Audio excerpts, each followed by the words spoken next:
Brain dead और comma के बीच में क्या डिफरेंस होता है जानते हैं आज की वीडियो में। ब्रेन के मेजरली क्या होते हैं, दो पार्ट्स होते हैं। One is your brain cortex and another one is your brain stem. ठीक है, तो दोनों के फंक्शंस जो है वो अलग अलग होते हैं और यही आपका डिफाइन करेगा कि एक पर्टिकुलर पर्सन कोमा में गया है कि एक पर्टिकुलर पर्सन ब्रेन डेड हुआ है। ब्रेन कॉर्टेक्स के फंक्शन समझते हैं एक एक करके। सबसे पहला फंक्शन है आपका थिंकिंग एंड डिसीजन मेकिंग, सोचना और डिसाइड करना कि क्या करना है क्या नहीं करना है। सेकंड फंक्शन है आपका वॉलेंट्री मूवमेंट, ये जो मैं हाथ हिला रहा हूँ आपसे बात कर रहा हूँ ये सारे के सारे मेरे वॉलेंट्री मूवमेंट्स हैं। Third one is your memory and learning, और जो फोर्थ है वो है आपका इमोशन एंड बिहेवियर।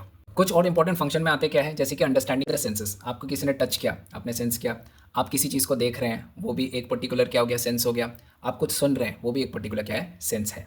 और एक इंपॉर्टेंट जो फंक्शन है वो है आपका स्पीच एंड लैंग्वेज, आपसे कोई हिंदी में बात कर रहा है तो आप उसको समझ पा रहे हैं and at the same time उससे आप हिंदी में ही बात कर पा रहे हैं। अब फटाफट ब्रेन स्टेम के फंक्शन देखते हैं, जो कि मेनली क्या करते हैं, रिफ्लेक्सेस को कंट्रोल करता है। फंक्शन जैसे कि heart beat, breathing, coughing, vomiting, ठीक है, स्वालोइंग, ये सारे के सारे फंक्शन कौन रेगुलेट करता है, आपका ब्रेन स्टेम रेगुलेट करता है।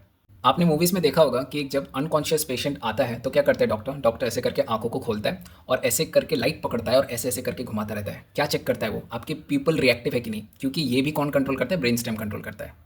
अब समझो कोमा क्या होता है। कोमा एक ऐसा स्टेट ऑफ माइंड है ब्रेन का जहाँ पर जो आपका कॉर्टेक्स पार्ट है ना ब्रेन का, वो काम करना बंद कर देता है। अब वो क्यों बंद कर देता है काम करना, उसके बहुत सारे रीजंस हो सकते हैं। कुछ रीजंस मैं आपको बता रहा हूँ।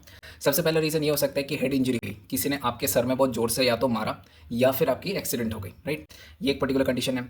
दूसरा पर्टिकुलर कंडीशन हो सकता है कि इन्फेक्शन हो गया, अब ये वायरल भी हो सकता है और ये बैक्टीरियल भी हो सकता है, इसी को हम कहते हैं मेनिंजियोएंसेफेलाइटिस, राइट। उसके बाद क्या हो सकता है, स्ट्रोक की वजह से हो सकता है, किसी को अगर बहुत सीवियर डायबिटीज़ है उनका हो सकता है, राइट। सो ये पर्टिकुलर फंक्शंस है जिसकी वजह से क्या होता है, जो कॉर्टेक्स पार्ट है ब्रेन का, ये इफेक्ट होता है। कॉमा क्या है ना, कॉमा रिवर्सिबल हो सकता है क्योंकि जो ब्रेन का स्टेम है ना वो अभी भी एक्टिव है, मतलब सारे के सारे रिफ्लेक्सेस जो एक बॉडी कर सकती है वो कर पाएगा। तो एक पर्सन ब्रेन डेड क्यों होता है, ब्रेन डेड तब होता है एक पर्टिकुलर पर्सन जब क्या होता है, उसका जो कॉर्टेक्स है और जो ब्रेन स्टेम है दोनों काम करना बंद कर देती है। ये मेनली क्यों होगा, बहुत सिंपल सा रीज़न है, जब जो ब्लड और ऑक्सीजन सप्लाई है ये कंप्लीटली रुक जाती है। तो ब्लड और ऑक्सीजन सप्लाई जब रहेगा ही नहीं तो टिश्यू की तो डेथ हो ही जाएगी। तो यहाँ पर क्या होता है, this particular case scenario is not reversible. Comma reversible हो सकता था, ब्रेन डेड रिवर्सिबल बिल्कुल नहीं है। एक पर्टिकुलर पर्सन को ना ऐसे ऐसे ब्रेन डेड घोषित नहीं किया जा सकता।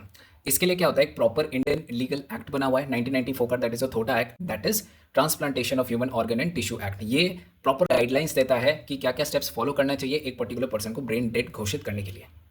तो अगर एक पर्टिकुलर पर्सन ने मरने से पहले अपना कंसेंट दे के रखा है कि हाँ भाई ऑर्गन डोनेट किया जा सकता है मेरा, और या फिर रिलेटिव्स ने डिसाइड कर लिया कि हाँ आपके ऑर्गन्स को डोनेट किया जा सकता है to save many other lifes, तो थोटा एक्ट के अकॉर्डिंग क्या होगा, आफ्टर डिक्लेयरिंग ब्रेन डेड उन सारे के सारे ऑर्गन्स को रिट्रीव किए जा सकते हैं डोनेशन के लिए।